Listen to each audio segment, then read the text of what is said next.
Dallas police are looking for a killer after a comedian died weeks after being shot. We all got the call. We was at the club like, hey man, Roy got to get rushed to the hospital, man. And even when I had spoke to him, he was telling me that it was a setup. June 24, 2017. An interview on Real Life Productions' YouTube page premiered with Dallas, Texas comedian Roy Lee Pate that would eventually lead to him losing his life.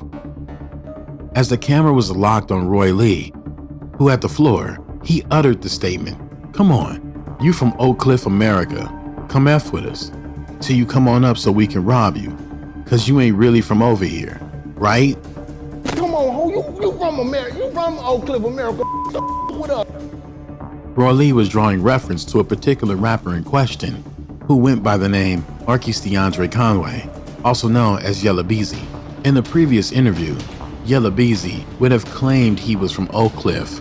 Oak Cliff, around here. Yella Beezy, man, we in here, man. Y'all see what this is my city, man. Y'all already know what it is, man. Oak Cliff, America, said that meant that stand on that, man, for real.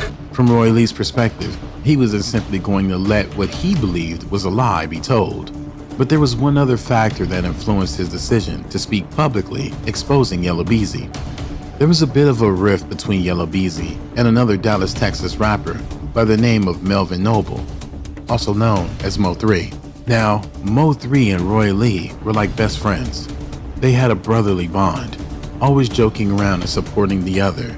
Yeah, I had to do the MO3 challenge too, man. It's from my city, man. My nigga MO3 on the block, in the paper, and I always kept them noodles, and they was all on me. Roy Lee was a stand-up guy, and just as MO3 would have his back, he also stuck up for MO3. That was his extra incentive for speaking on Yella Beezy. You understand me? You don't count. That's why it hurted me, because with Mo3 and other rappers saying that they wasn't from where they from, but Mo3 went to these schools in North Dallas. You understand me? Those statements would escalate the already building feud between the rappers. But now, Roy Lee had a target on his back and would soon be ambushed for his words. That reality would become true in less than 2 months after the interview. Rival Yella Beezy would find Roy Lee and have him jumped by his entourage. As recounted by Roy Lee, he was at the King of Diamonds club where the incident happened.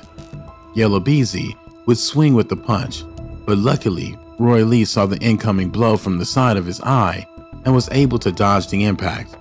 However, that did not deter Yella Beezy from carrying out his intentions. Instead, he allegedly had his entourage then attack Roy Lee, inflicting a blow to the back of the head. He tried to sneak me, and shit, I got jumped a little bit by his partner and him, but he ain't hit me, so that's why I want to fight him one-on-one. It was at that moment that Roy Lee came to know Yella Beezy held a grudge over a statement in the interview that insinuated he was a liar about where he was from. Although no footage of the incident has been spread, there is one source where footage of Roy Lee fighting in another club of the same type show him being surrounded by a group. Just in this case, the first punch was thrown by him. Viewers who came across the rare clip speculate this may be the footage of the incident, but Yella Beezy cannot be made out in the clip, and it contradicts the story of him being ambushed, so maybe it's of another incident. After his altercation with Yella Beezy, Roy Lee further pushed the boundaries of issues that stemmed from his interview and the ambush of him at the club. He was adamant about getting his fair chance to redeem his honor, or as the street culture would say, get his lick back. So we trying to go the good way, because I'm getting my lick back one day. I'm getting my lick back. To get what he felt like he deserved after being ambushed and outnumbered. Roy Lee called out Yella Beezy to a one-on-one fight where both of them put up a cash amount of $8,000 and used their hands instead of guns, with no one else involved but just them. Roy Lee grew more and more aggressive in getting his opportunity at a fair fight. When no response from Yella Beezy came, he began reciting the very thing that sparked the feud between them both. Even more, Roy Lee started taunting Yellow Beezy about being robbed 2 times in the city because he's not from where he said he's from. You got robbed in the Bronx? You got robbed, you the only rapper I know that got robbed twice. They ain't did nothing to not one of them. He was making every attempt to get under Yellow Beezy's skin, to do right by him and have a fair fight. That included name calling, like the Pink Panther and Yellow Belly. So you waiting on a fight with who?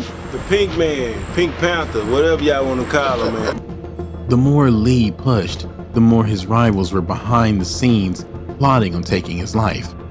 Roy Lee made the mistake of assuming the lack of response to his pressing of the matter meant that no one was listening, but someone was. Still, Roy Lee wasn't backing down or putting the feud to rest until he got his fight. And he made it his mission to bring up the problem between him and Yellow Beezy every chance he had to get his request for a fair fight.